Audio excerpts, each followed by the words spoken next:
Inside of the Waxman-Markey bill are individual provisions on renewable electricity standards for our country, energy efficiency standards for our country. How do individual complementary policies like that, included in the legislation, play a role in global agreements on?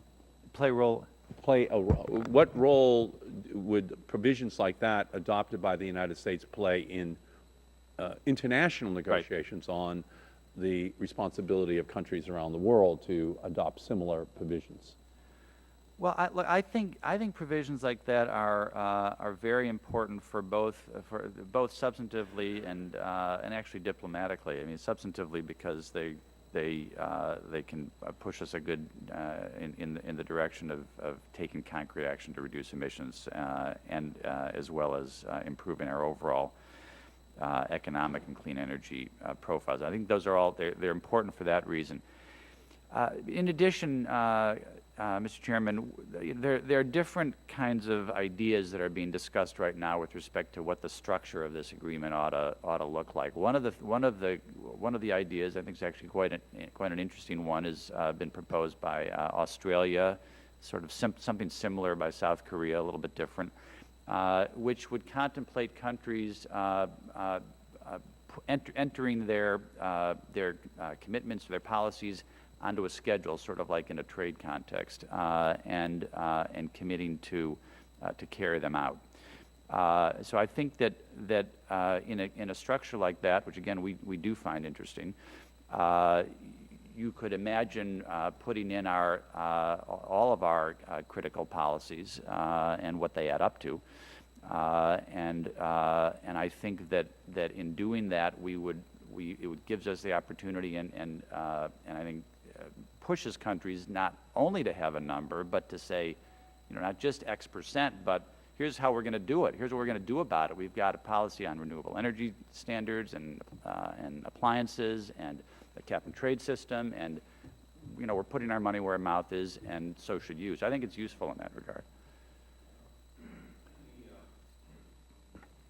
regard. Can you talk about the sharing of technical know-how and expertise in emissions verification processes as we're going? How would that work? How do you envision the sharing of the expertise to occur and ensuring that there is in fact a verification system in place that would work? Well, there's two different, there are a couple of different elements to that. There's a measurement and reporting piece of that. The measurement in particular is a piece of that where I think that the technical expertise of countries like the United States will be important in helping various countries, and actually even China, to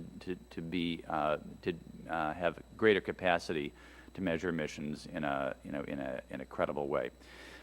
Verification is, as we see it, fundamentally an issue of trying to establish the countries are actually doing what they've said that they're going to do. And this is a discussion which is live and going on in the negotiations right now. I mean, I think that it will need to a verification system to work is going to have to balance rigor with not being overly intrusive, because countries like us and other countries will have concerns about the degree to which people swoop in from outside. So there's got to be a good balance in how that's done, and we're working on that. And in your opinion, is it possible to develop a verification regime Yes. which can accurately measure emissions reductions without having an overly intrusive system put? Yeah, I think that it is, Mr. Chairman. I mean, I think that again, the measurement part is something that we have a lot of expertise in. Other developed countries do, and we can help in what's often referred to as capacity building, so that countries that have less expertise actually can go about effectively measuring emissions. So that's one piece of it. The verification piece also has to do with the degree to which, if country says we're going to do X, Y, and Z, they can demonstrate that they're actually doing it, And I think that there's some of that is going to depend in the first instance on what countries report. There likely need to be some sort of expert review from the outside. I mean, there's a suite of elements that are going to have to be part of that, and I think it will be tricky, but I think it's very important. It is important, very important. So, for example, if we were looking at the steel sector in China, in the United States, and in India, and we wanted to make sure that that sector was properly verified, would an agreement be reached as part of this ultimate treaty that would put in place a verification system that would be mutually agreed upon by those countries?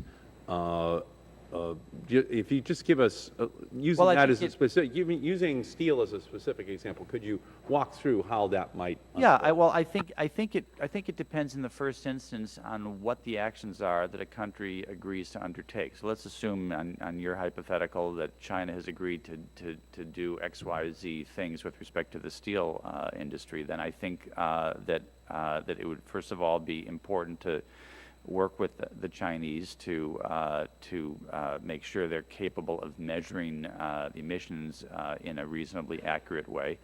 And then I think it would be some combination of reporting in the first instance, and this can be true for any country, the United States or anybody else. In the first instance, reporting by the country saying, we agreed to do the following things. We're going to have, this, that, or the other kind of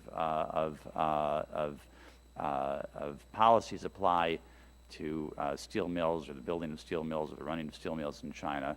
Here's what we said we were going to do. Here's what we're doing. And then I think a capacity would be essential to have some kind of outside expert review to be able to look to see what's being represented and